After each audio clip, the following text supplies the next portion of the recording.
Hi hello నమస్తే welcome to విజయ మా ఊరు ఆడియో బుక్స్ ఛానల్. నేను విజయలక్ష్మిని.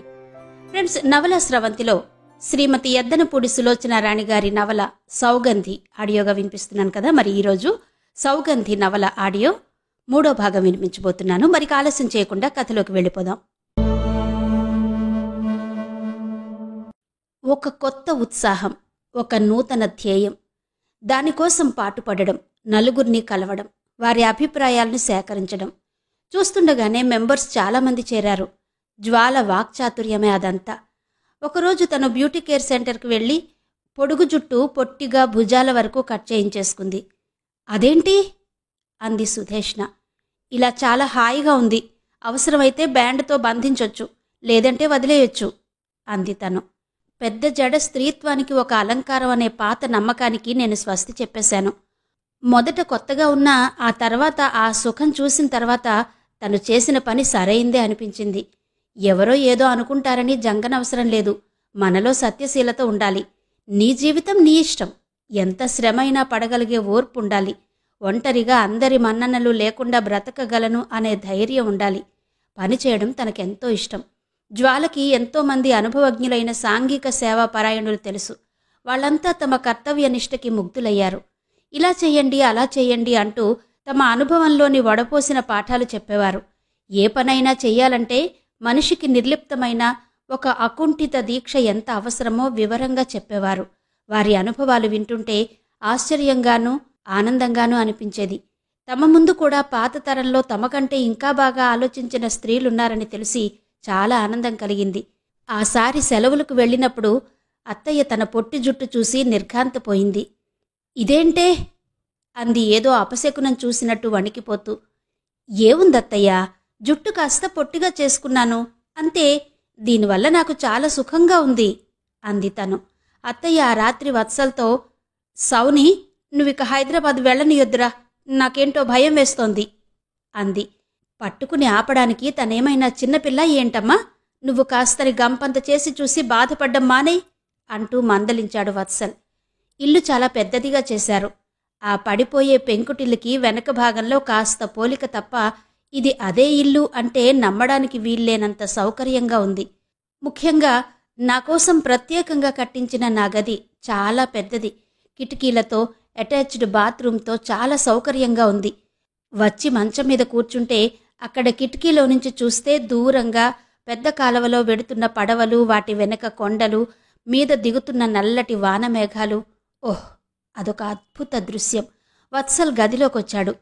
గది ఎలా ఉంది అన్నాడు. బ్రహ్మాండంగా ఉంది, పర్వాలేదు, వసతులు ఏర్పరచుకున్న పల్లెటూరు కూడా బాగానే ఉంటుంది అంది తను. చాలా బాగుంటుంది అతను చిరునవ్వుతో కరెక్ట్ చేశాడు. అది నీ స్వంత అభిప్రాయం, అందరి అభిప్రాయం అలా ఉండాలనుకోకూడదు అంది తను. నేనెప్పుడూ అనుకోను, నాకు బాగుంటే చాలు అనుకుంటాను. మంచి పద్ధతి అంటూ ప్రశంసించింది. నీలాంటి వాళ్లతో గొడవరాని పద్ధతి అనుకో అన్నాడతను. అతను కాగితాలు తెచ్చి ఇచ్చాడు. చూసి సంతకం పెట్టు ఇక్కడ అన్నాడు. ఏంటవి? చదువుకో.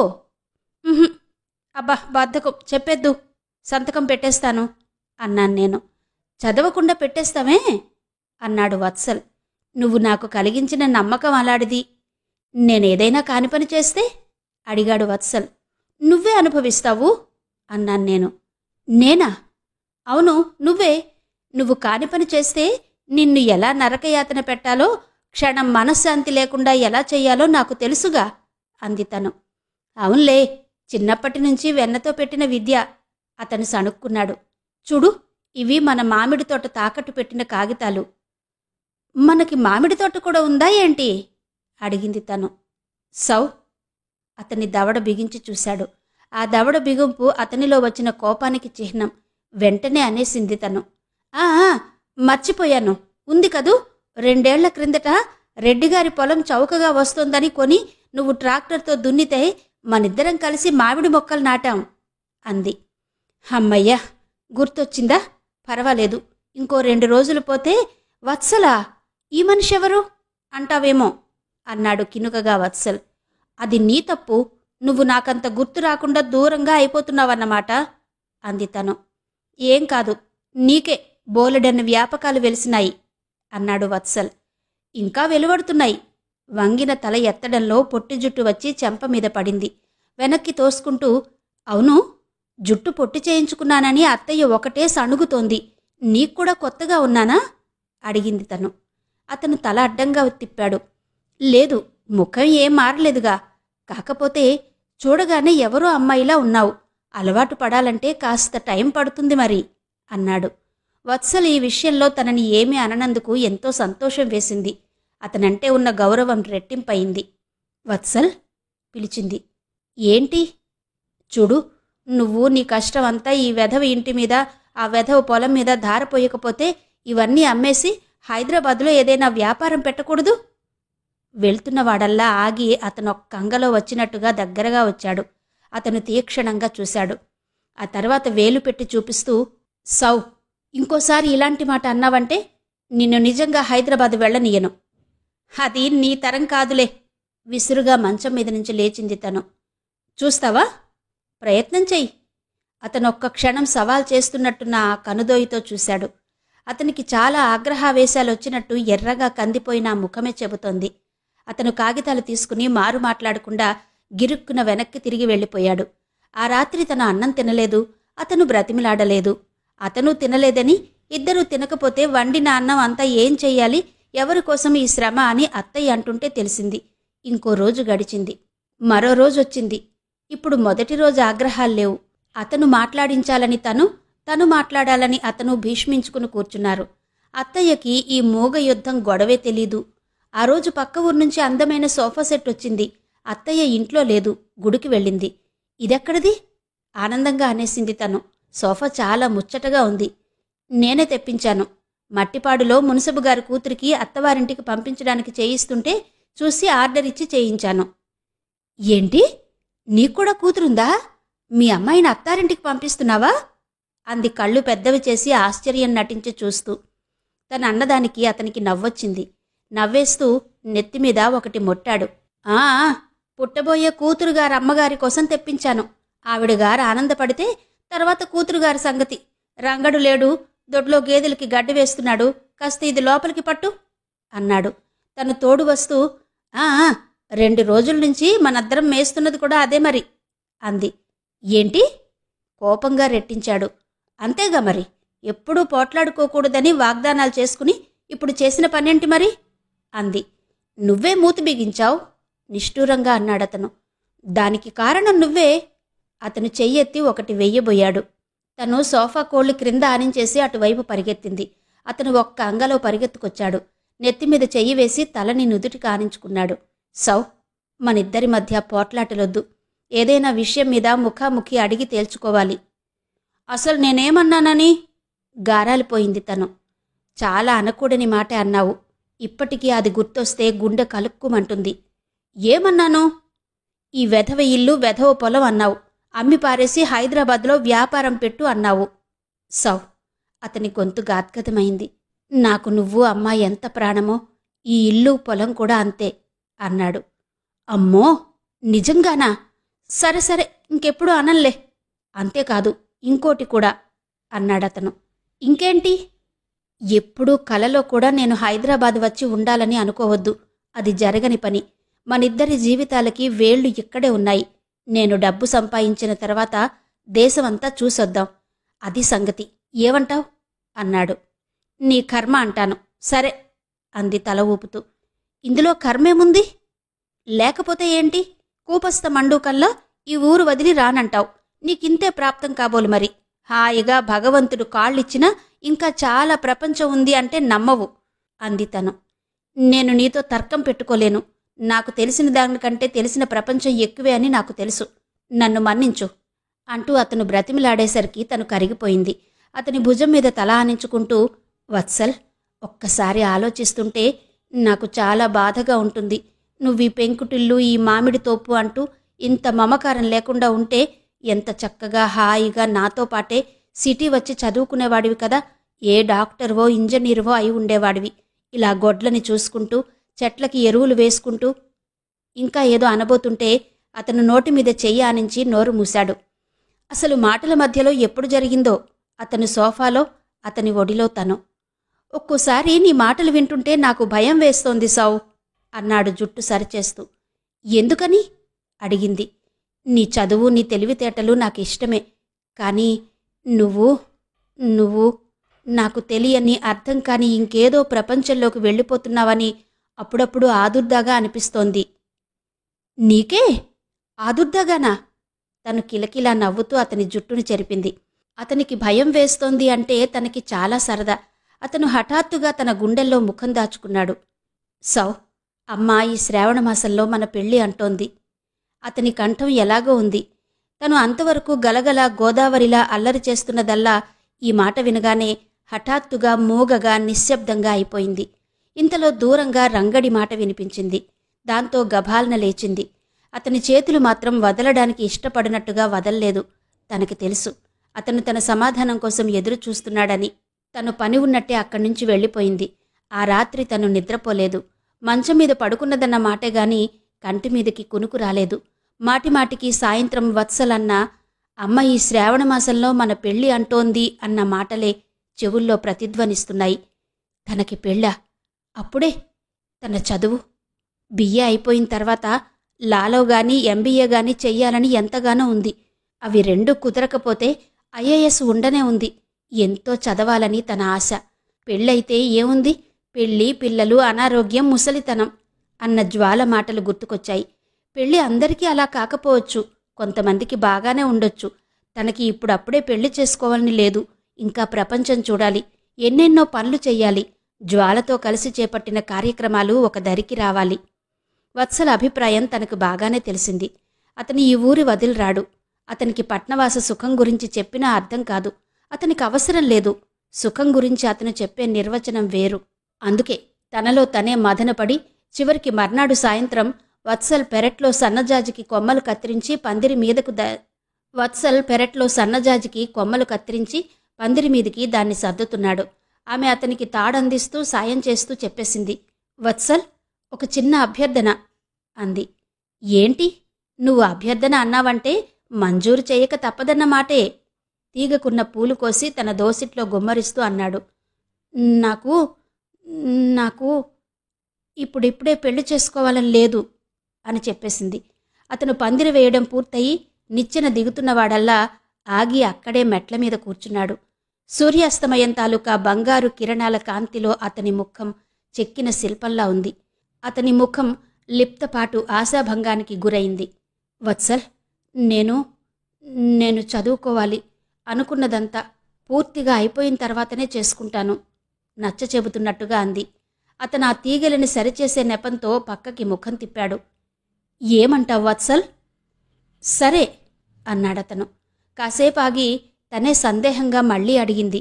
అతను నిచ్చెన పైమెట్ల మించి దిగొస్తున్నాడు. తాను నిచ్చెన పట్టుకుంది. అత్తయ్యకేం చెబుతావు మరి అడిగింది. ఆడపిల్లకి లేని తొందర మగపిల్లాడికెందుకు అంటాను. నిచ్చెన దిగి వచ్చేశాడు. పో వత్సల్ గారంగా అంది తను. దూరంగానే ఉన్నానుగా, దగ్గరగా ఉండడానికి ఇంకా గడువు తీరలేదు మరి. నీకు కోపం వచ్చిందా? నిచ్చెన ఆఖరి మెట్టు మీద కూర్చుంటూ అడిగింది. ఎందుకు? పెళ్ళిప్పుడొద్దన్నానని. అతను పందిరికి భుజవానించి నిలబడ్డాడు. నువ్వన్నదే కరెక్టేమో. చదవాలని అనుకున్నదంతా అయిన తర్వాత పెళ్ళి. సౌ, ముందే చెబుతున్నాను.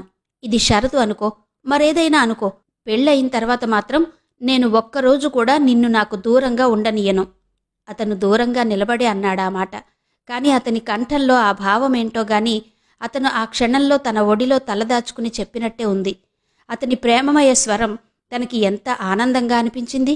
ఇప్పటికి ఎలాంటి గొడవలు లేకుండా పెళ్లి వాయిదా పడినందుకు చాలా సంతోషం వేసింది. ఈ చదువు ఎంతకాలం? ఇంకొక్క సంవత్సరన్నర అంతేగా? వేళ్లు లెక్క పెట్టుకుంటూ అన్నాడతను.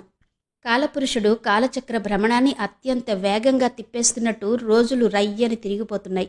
పరీక్షలు మళ్లీ వచ్చేశాయి. ఆసారి సెలవుల్లో నేను సిరిపురం వెళ్లలేదు. జ్వాలతో కాశ్మీర్ వెళ్లాను. అక్కడ జ్వాలకి తండ్రి తరపున బంధువులున్నారు. జ్వాల ఏ ఇంటికి వెళ్ళినా ఆ ఇంటి వారిలో తను ఒకరు అన్నట్టు కలిసిపోతుంది. బంధుత్వాలు, స్నేహాలు గుర్తుండవు. జ్వాల మాలో ఒక మనిషి అనేట్టు చేస్తుంది. ఆ ఇంట్లో అడుగు పెట్టగానే వంట ఇంటి పెత్తనం ఎవరి చేతుల్లో ఉందో గ్రహించేసి వారిని తన వాక్చాతుర్యంతో ప్రసన్నం చేసుకుంటుంది. అంతవరకే ఆమె కష్టపడేది. తర్వాత ఇక ఆమెకి ఆ ఇంట్లో రాణివాసమే. చిత్రమేంటంటే అంతవరకు ముక్కు ముఖం ఎరగని నన్ను కూడా వారింట్లో ఒక సభ్యురాలిగా చేర్చేసుకున్నారు. 2 వారాలు అక్కడే ఉండిపోయాం.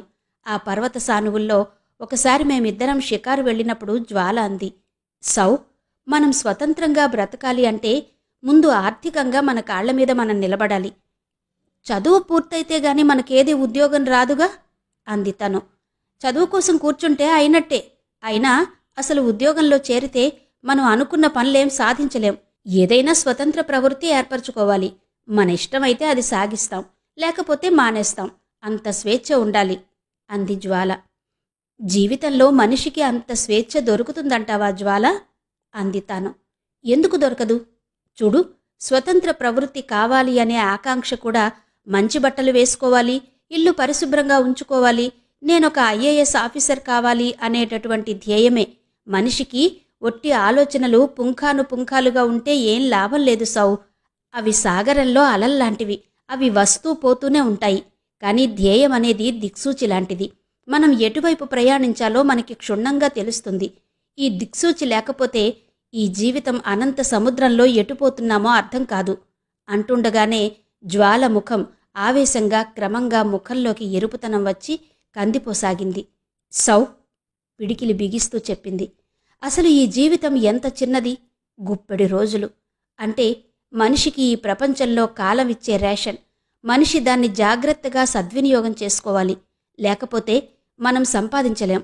ఊరికే ఆలోచిస్తూ ఉండడంతోనే టైం కాస్త అయిపోతుంది. జ్వాల కళ్ళు శూన్యంలోకి చూడసాగాయి.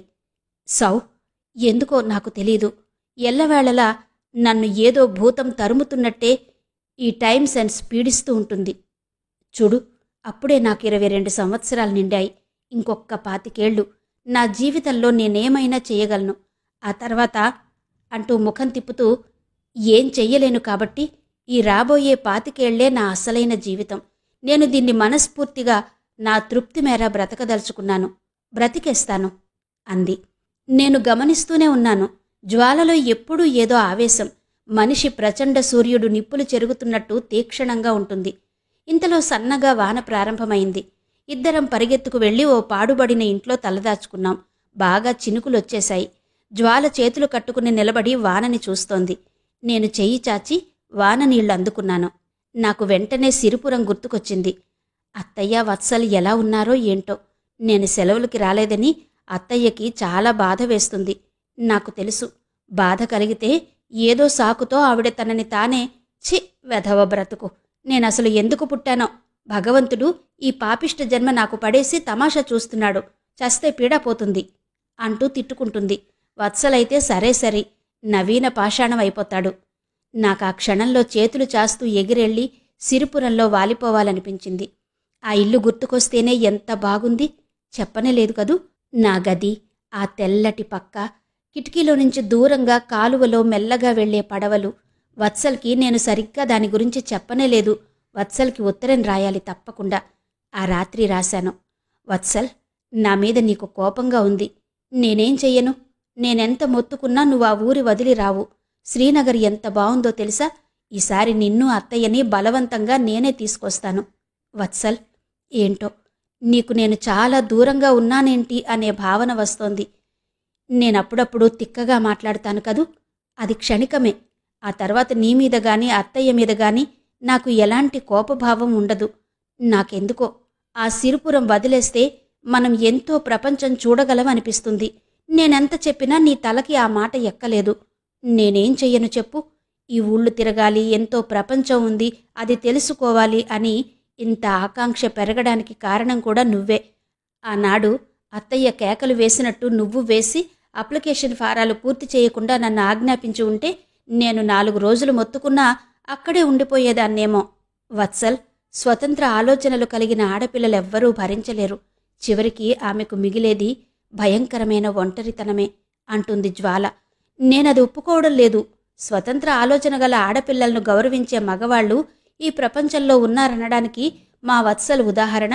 అతని ప్రోత్సాహం లేకపోతే నేనింతవరకు రాగలిగేదాన్నా అంటూ ఉంటాను. నువ్వు చాలా అదృష్టవంతురాలివి అంటుంది జ్వాల. వత్సల్, మనం అదృష్టవంతులమని మనకి తెలిసినా మరొకరు తమకి లేనిది మనకి ఉన్న విలువైనది చూసి చెబుతుంటే ఎంత ఆనందంగా ఉంటుందో కదూ. ఒక విధంగా నువ్వు నన్ను సిటీ పంపించి నాకంటే నీకు నువ్వే ఎక్కువ మంచి చేసుకున్నావేమో అనుకుంటున్నాను. ఎందుకంటే ఆ సిరిపురంలోనే ఉంటే నాకు ఇలా నీ విలువ, అత్తయ్య విలువ తెలిసేది కాదేమో. జ్వాలని చూస్తుంటే నాకు అనిపిస్తుంది, తల్లి తండ్రి ఉండి కూడా జ్వాల ఎవ్వరికీ చెందనట్టు అక్కడా ఇక్కడా ఎలా ఉంటుందో. నేను తల్లి తండ్రి లేకపోయినా ఆ లోటేమీ తెలియకుండా అత్తయ్య ఎలా పెంచింది కదూ. అత్తయ్యకి నేను ఎంత రుణపడి ఉన్నానో నీకు తెలుసా. ఒకసారి నేను అత్తయ్యతో ఈ మాట అంటే నవ్వుతూ నా గడ్డం పట్టుకుని బ్రతిమిలాడుతూ, బంగారు తల్లి, నువ్వు నాకేం చెయ్యనవసరం లేదు. వత్సలున్నాడే, వాడి మనసు ఎరిగి సంతోషపెట్టు. వాడు నువ్వు ఆనందంగా ఉండడం కంటే నాకేం అవసరం లేదు అంటే, వత్సల్ ఈ క్షణంలో రెక్కలు కట్టుకుని ఎగిరి వచ్చేయాలనిపిస్తోంది. వత్సల్, నీకు తెలుసా, I love you very much. I love you. నీ సౌ. అత్తయ్యకి నా నమస్కారాలని చెప్పు. నేను రాస్తుంటే వెనక నుంచి జ్వాల వచ్చి గభాలన ఆ ఉత్తరం తీసుకుంది. జ్వాల, ఇచ్చేయ్ అన్నాను. ఎవరికమ్మా ఇంత పెద్ద ఉత్తరం? ఇక్కడ నాతో ఉంటూ ఇంకెవరినో గుర్తు చేసుకుంటున్నావా? నమ్మక ద్రోహి. జ్వాల ఉత్తరం చదువుతుంటే నేను లాక్కోబోయినా తనే అందనీయలేదు. ఏంటి, నేను చూడకూడదా? అంది కినుకగా దూరంగా నిలబడి. చూడకూడదు అన్నాను. ఎందుకని? అది నా పర్సనల్ లెటర్. జ్వాల ఈ మాట వినగానే భుజాలు ఎగరేసింది. మన మధ్య దాపరికాలు ఉండకూడదనే రూల్ ఒకటి పెట్టుకున్నావనుకుంటాను అంది. కావచ్చు, కానీ ఇది మనకి సంబంధించింది కాదు, నా వ్యక్తిగతం. ఓ ఐ సీ. జ్వాల ఉత్తరం అటు ఇటు తిప్పింది. జ్వాల, అది చదివావంటే ఊరుకోను. ఏం చేస్తావే? అది చింపి ముక్కలు ముక్కలు చేసేస్తాను. క్షణంసేపు నా వైపు తదేకంగా చూసిన జ్వాల తర్వాత మెల్లగా నవ్వడం మొదలుపెట్టి తర్వాత విరగబడి నవ్వింది. నయం, నిన్ను చంపేస్తాను అంటావనుకున్నాను, తీసుకో అంటూ ఇచ్చేసింది. నాకు ఆ ఉత్తరంలో వ్యక్తి మీద చాలా ఈర్ష్యగా ఉంది సుమా అంది. ఎందుకు? ఆ వ్యక్తి ప్రభావం నీ మీద చాలా ఉంది, అందుకని. సరేలే, ఇంతకీ నేనసలు ఇప్పుడు నీకొక ముఖ్యమైన విషయం చెబుదామని వచ్చాను అంది జ్వాల. ఏంటది? మనం హైదరాబాద్ వెళ్ళగానే రెడీమేడ్ బట్టల షాప్ తెరుస్తున్నాం. చాచాజీతో మాట్లాడాను. ఇక్కడ్నుంచి వాళ్ల షాపు ద్వారా అక్కడ మనకి కాశ్మీరీ శాలువలు, స్వెట్టర్లు, చీరలు పంపిస్తాను అన్నాడు. ఆయన ఎప్పుడూ ప్రతి సంవత్సరం హైదరాబాద్ ఇండస్ట్రీ ఎగ్జిబిషన్లో స్టాల్ పెడతారు. హైదరాబాద్లో బ్రాంచ్ తెరవాలని ఆయనకుందట. మాకేదైనా స్వయంగా మా కాళ్ల మీద మేము నిలబడే ఆధారం కావాలంటే చాచాజీ ఇది సూచించారు. నేను వెంటనే ఓకే అన్నాను అంది జ్వాల. బాగానే ఉంది అన్నాను. వత్సల్కి వ్రాసిన ఉత్తరం పోస్ట్ చేయడానికి వెళుతుంటే జ్వాల తను కూడా నాకు తోడొచ్చింది. జ్వాల, నువ్వు చాలా ఊళ్ళు తిరిగావు. హైదరాబాద్లోనే సెటిల్ అవ్వాలని ఎందుకనుకుంటున్నావు అడిగాను. I don't know. భుజాలు ఎగరేస్తూ అందామే. నాకు తెలుసు, నీకు హైదరాబాద్ అంటే ఒక ప్రత్యేకమైన ఇష్టం ఉంది, అవునా అన్నాను నేను. జ్వాల తల ఎగరేసి నవ్వింది. నా చెయ్యి పట్టుకుని నడుస్తూ, అవును, నీ పట్ల ఉన్న ఇష్టంలాగా అంది. ఇద్దరం నడుస్తున్నాం. వాతావరణంలో ఎంతో ఆనందంగా ఉంది. కాశ్మీర్ ప్రజల అందచందాలు నాకు చాలా నచ్చాయి. ఎంతో బాగున్నారు కదూ అన్నాను. సిల్లి, నువ్వింకా మానసికంగా ఎదగలేదు. బాగంటే శరీర ఛాయ, బంగారు రంగు, పెదవుల ఎరుపుతనం కాదు. సౌ, మనసులో నాజూకుతనం, ఎదుటివారి పట్ల సున్నితమైన ప్రవర్తన. నా దృష్టిలో అందమంటే అది. జ్వాల, నేను యథాలాపంగా అందచందాలు వ్యాఖ్యానించాను. నువ్వేమో దానికి అంతరార్థ మీమాంస చెబుతున్నావు. నీకేమైందో తెలీదుగాని మామూలు అందచందాలు, ఆనందాలు మాలాగా పొందలేవు. ఏంటో మరి అన్నాను. జ్వాల నా చెయ్యి పట్టుకుని నడుస్తున్నదల్లా మెల్లగా ఆ వేళ్లు వదులయ్యాయి.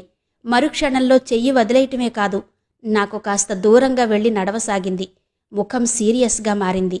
నేను చిరునవ్వుతో అన్నాను, ఎలాగో చెప్పనా అని. నా వంక చురుగ్గా, తీక్షణంగా, సీరియస్గా చూసింది జ్వాల. నేను అదే చిరునవ్వుతో అన్నాను, ఉదాహరణకి చూడు, ఆ పూల చెట్టు దగ్గరికి వెళ్ళావనుకో, మాలాంటి వాళ్ళు ఆ పూల అందాన్ని చూసి ఆనందపడుతుంటే నువ్వు ఆ పూల వెనుక ఏమైనా పురుగులున్నాయేమోనని చూస్తావు. అంటే విమర్శగా కంటే ఒక జాగ్రత్తగా, భయంగా ఉంటుంది కూడా.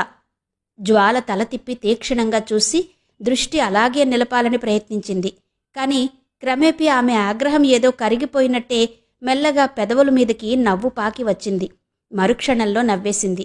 దగ్గరగా వచ్చి నా చేయి పట్టుకుంది. ఇద్దరం నడవసాగాం. ఆ శ్రీనగర్ వీధుల్లో అలా నడుస్తుంటే నాకు చాలా థ్రిల్లింగ్గా అనిపించింది. పెద్దవాళ్ళెవరూ తోడు లేకుండా ఇలా పరాయి రాష్ట్రం ఒంటరిగా రావడం నాకు చాలా సంతోషంగా అనిపిస్తోంది. నేను అత్తయ్య దగ్గర ఉంటే నిస్సహాయంగా అనిపించే మనస్తత్వం ఎటుపోయిందో మరి. ఇప్పుడు చాలా ధైర్యంగా, నేను ఒక సంపూర్ణ వ్యక్తిగా నాకే అనిపించసాగింది. ఉత్తరాన్ని పోస్ట్ బాక్స్లో వేసేశాను. నాకెందుకో ఆ ఉత్తరం ఆ క్షణంలో చాలా అపురూపంగా అనిపించింది. నాకోసం ఎదురు చూసే ఒక చిన్న ఇల్లు, అందులో ఆత్మీయులైన 2 వ్యక్తులు నాకున్నారు కదా అనిపించింది. జ్వాలకి ఎవ్వరూ లేరా? తల్లికి జ్వాలకి అస్సలు పడదా? నాకేంటో ఆ క్షణంలో జ్వాలని చూస్తే జాలేసింది. నేను సిరిపురం వచ్చాను.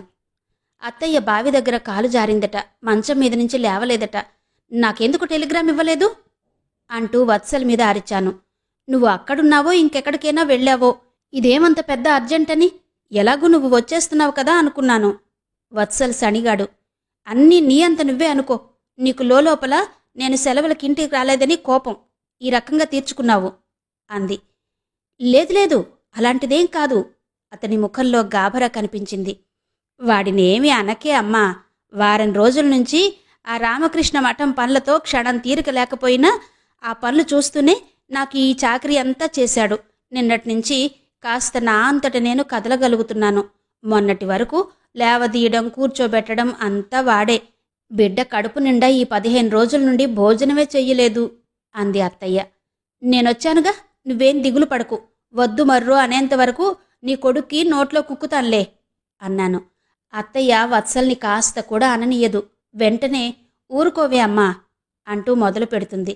ఆ రాత్రి వత్సల్ నేను బయట వరండాల కుర్చీ వేసుకుని కూర్చుని బోలెడు కబుర్లు చెప్పుకున్నాం. అతను నా కాశ్మీర్ యాత్ర గురించి చాలా శ్రద్ధగా విన్నాడు. ఇప్పుడు చెప్పు, నేను వెళ్ళడం డబ్బు దండగంటావా అన్నాను. అనను అన్నాడు. నేనొచ్చానుగా, అత్తయ్యని నేను చూస్తాలే, నీకిక రెస్ట్ అన్నాను. కాస్తాగి, అవును, వచ్చినప్పటినుంచి అత్తయ్య నోటి వెంట వింటున్నాను. ఆ రామకృష్ణ మఠం సంగతేంటి అడిగింది తను. అవును, రామకృష్ణ మఠం వారు ఇక్కడొక ప్రార్థనా మందిరం కడుతున్నారు. వేదాధ్యయనం మీద ఒక రీసెర్చ్ సెంటర్ కూడా ప్రారంభిస్తున్నారు. రీసెర్చ్ మీద బాగా ఆసక్తి ఉన్నవారు ఇక్కడ ఉండేట్టు సౌకర్యంగా వారి భోజనానికి ఇబ్బంది లేకుండా హాస్టల్ నిర్మాణానికి కూడా ఫౌండేషన్ వేసేశారు. నేను గట్టిగా గాలి పీల్చి వదిలాను. వాళ్ళకి ఈ చోటు బాగుందా అడిగాను. అవును, ఏకాంతంగా అధ్యయనంలో మునిగిపోవాలని అనుకున్న వారికి ఈ పరిసరాలు చాలా బాగున్నాయని అనుకున్నారు. నన్ను వారి కమిటీలో ఎగ్జిక్యూటివ్ మెంబర్గా వేసుకున్నారు చెప్పాడు వత్సల్. కంగ్రాచ్యులేషన్స్. అత్తయ్యకి రాత్రికి మళ్ళీ మందెప్పుడు ఇవ్వాలి అడిగాను నేను. 12 గంటలకి. నేను వాచి చూసుకున్నాను. 10:30 అయింది. నేనిస్తాన్లే, నువ్వు నిద్రపో అన్నాను ఆవలిస్తూ. అలాగే అన్నట్టు తల ఊపాడు. ఏంటి ఆ చదివేది అడిగాను. రామకృష్ణ ప్రభ మ్యాగజైన్ అన్నాడు. కళ్ళు మూతలు పడ్డాయి. నిద్ర గాఢంగా వచ్చేస్తోంది. శరీరం సుఖనిద్రకి లోనవుతున్న హాయితో కూడిన మత్తు కళ్ల మీదకి బరువైన మేఘంలా వచ్చి ఆవరించుకుంది. అత్తయ్యకి మందివ్వాలి గొణుక్కున్నాను. ఆ తర్వాత నాకు తెలీదు. ఆవుదూడ అరుపుతో మెలకు వచ్చింది. అంబా అంబా అంటూ ఒకటే అరుపు. గది కిటికీ చువ్వల మీద ఎక్కి కూర్చుని పిచ్చుకలు ఒకటే రొద చేస్తున్నాయి. కళ్ళు తెరిచిన నేను ఉలిక్కిపడి లేచి కూర్చున్నాను. ఒక్క నిమిషం నాకేదీ అర్థం కాలేదు. తర్వాత అంతా అర్థమైంది. రాత్రి నేను ఈ ఊరు వచ్చానని, నా గదిలో మంచం మీద పడుకుని హాయిగా నిద్రపోయి లేచానని. Very good, లేచావా? ఇందాకొచ్చి చూశాను. నీ వరుస చూస్తే 10 వరకు లేవవని అనుకున్నాను తల తుడుచుకుంటూ లోపలికొస్తూ అన్నాడు వత్సల్. అప్పుడే అతని స్నానం కూడా అయిపోయినట్టుంది. అత్తయ్య లేచిందా అడిగాను. కాఫీ కూడా 2 సార్లు తాగేసింది. అత్తయ్య హఠాత్తుగా గుర్తుకొచ్చింది. నేను రాత్రి మందు ఇస్తానని అన్నాను, కానీ సందేహంగా చూశాను. లేవలేదు అంతేనా? నేనిచ్చాన్లే. నువ్వు వెళ్ళి ముఖం కడుక్కుని కాఫీ కలిపితే నీతో పాటు నేను కూడా ఓ కప్పు తాగి వెళ్ళిపోతాను అన్నాడతను. Oh sure. బాత్రూంలోకి వెళ్తూ అన్నాను. వంట ఇంట్లోకొచ్చాను. అక్కడ డికాషన్ రెడీగా ఉంది. పాలు కాచే ఉన్నాయి. అత్తయ్యలో ఒక ప్రత్యేకత ఉంది. ఇంటి పనంతా, అందులో వంట ఇల్లైతే మరీను, అత్యంత శుభ్రంగా ఉంచుతుంది. వత్సల్, పంచదారెక్కడా అరిచాను. అక్కడే ఉంది చూడు కేక పెట్టాడతను. లేదు, సరిగ్గా చూడు. అబ్బబ్బా, వచ్చి కాస్త ఇవ్వు బాబూ, కాసేపయిన తర్వాత వంటగదిలోకి వత్సలొచ్చాడు. పక్క అల్మరాలో ఉన్న పంచదార డబ్బా తీసి అందించాడు. నన్నెందుకు లేపలేదు? నేనిల్లు చూసుకుంటాలే అని మొద్దులా నిద్రపోయాను. ఇప్పుడు అత్తయ్య ఇది తెలిస్తే మావాడు నాకే కాదు నీకు కూడా చాకరీ చేసి ఇంకా అలసిపోయాడు అంటూ సాధిస్తుంది అంటూనే కెవ్వుమన్నాను. ఎందుకంటే నా నడుం మీద ఏదో ఆనింది. తిరిగి చూస్తే వత్సల్ 2 చేతులు నా నడుం మీద ఆనించాడు. ఇదేంటి అన్నాను. ఏంటో నాకు తెలీదు, మరి నువ్వే కనుక్కో అన్నాడు. వదులు. వదులుతావా లేక ఈ పంచదార గుమ్మరించనా? డబ్బా ఎత్తి పట్టుకున్నాను. నీ ఇష్టం, గుమ్మరిస్తున్నా. ఈసారి 10 ఎకరాల చెరుకు వేశాం. పంచదార పారబోసుకున్నా మనకి పెద్ద నష్టం లేదు. నేను డబ్బా వంపి అతని నెత్తిమీద కాస్త గుమ్మరించాను. అతను లక్ష్య పెట్టలేదు. నాకే ప్రాణం ఒప్పలేదు. తినుబండారాలు వేస్ట్ చేయకండని అట్టల మీద వ్రాసి నేను, జ్వాల, సుధేష్ణ, సుప్రియ, లలిత మా ఇంటావిడ కూతురు పెళ్లికి అట్టలు పుచ్చుకున్న సంగతి గుర్తొచ్చింది. వత్సల్ నన్ను దగ్గరకు తీసుకోలేదు. అతనే నా దగ్గరకొచ్చాడు. నా 2 భుజాల మీద చేతులానించి, ఇంట్లో ఇలా నీ అరుపులు వింటుంటే నాకు ఎంత హాయిగా ఉందో తెలుసా సౌ? నువ్వు లేకపోతే ఇల్లంతా నిశ్శబ్దంగా ఉంటుంది. నాకది బాగుండదు. నేనిక ఉండలేను కూడా. నేనేం మాట్లాడలేదు. అతను మనసులోని భావం నాకు బాగానే అర్థమవుతోంది. నేను ఇంట్లో లేని వెలితి అతను బాగా అనుభవిస్తున్నాడు. కానీ మరి నా సంగతేంటి? జ్వాల పక్కన ఉంటే ఏ మనిషికి తనని గురించిన ఆలోచన తనకి అస్సలు రానే రాదు. జ్వాల మాటలు వింటాం. జ్వాల చూడమన్న దిక్కువైపే చూస్తాం. జ్వాల చెప్పే ఆశలే మన ఆశయాలవుతాయి. అంత తీక్ష్ణత ఉంది ఆమె వ్యక్తిత్వంలో. బయట ఎవరో వత్సల్ అని పిలవడం వినిపించింది. వత్సల్ నన్ను వదిలేశాడు. అతను వెళుతూ 2 కాఫీ అని చెప్పి వెళ్ళాడు. నేను కాఫీ కలిపి 2 కప్పులు తెచ్చాను. వరండాలో పచ్చటి శరీర ఛాయతో నడివయస్సు దాటి చెంపలు నెరిసి బట్టతలగా ఉన్న ఒక ఆయన కూర్చుని ఉన్నాడు. వత్సల్ పరిచయం చేశాడు. సౌ, వీరు మిస్టర్ దేశాయ్. మఠం కడుతున్నారని చెప్పానే, దాని కమిటీ సెక్రటరీ. నేను నమస్కరించాను. ఆయన బాగా చదువుకున్న మనిషి. 6 భాషలు క్షుణ్ణంగా మాట్లాడ్డం రాయడం వచ్చట. ఆయన కూర్చున్నంతసేపు వత్సల్ని ప్రశంసిస్తూనే ఉన్నాడు. కుర్రాడు ఒక అనర్ఘరత్నం. అతని పట్టుదల, కృషి, ఆ మితభాషత్వం, ఇలాంటి కుర్రాళ్ళు ఒక 10 మంది నా చేతిలో ఉంటేనా నేను ఎన్నో గొప్ప పనులు చెయ్యగలను అన్నాడు. వత్సల్ మంచితనం గురించి, సామర్థ్యం గురించి ఈ విధంగా కొంతమంది ప్రశంసించగా వినడం నాకు అలవాటే. ఆ పూట నేనే వంట చేశాను. అత్తయ్యకు అన్నం కలిపి తెచ్చి తినిపించాను. నేను తినిపిస్తుంటే మధ్యలో అత్తయ్య నా చెయ్యి పట్టుకుని నా భుజానికి తల ఆనించి ఏడ్చేసింది.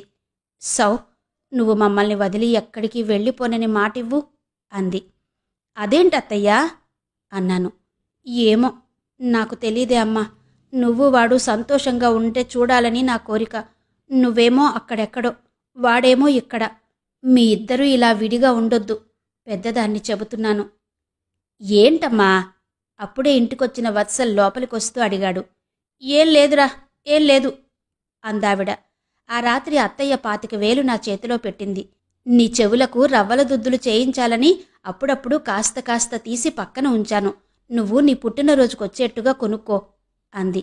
నేనది తెచ్చి వత్సల్కిచ్చేశాను. నాకు నగలు ఇష్టం ఉండవని నీకు తెలుసుగా. అసలంత డబ్బు పెట్టి కొనుక్కోవడం శుద్ధ దండగాని నా అభిప్రాయం. నువ్వు దేనికైనా వాడుకో అన్నాను. నాకేం వద్దు. అమ్మ నీ పుట్టినరోజుకిచ్చింది, నీ ఇష్టం అన్నాడతను. నేనెక్కడ దాచను?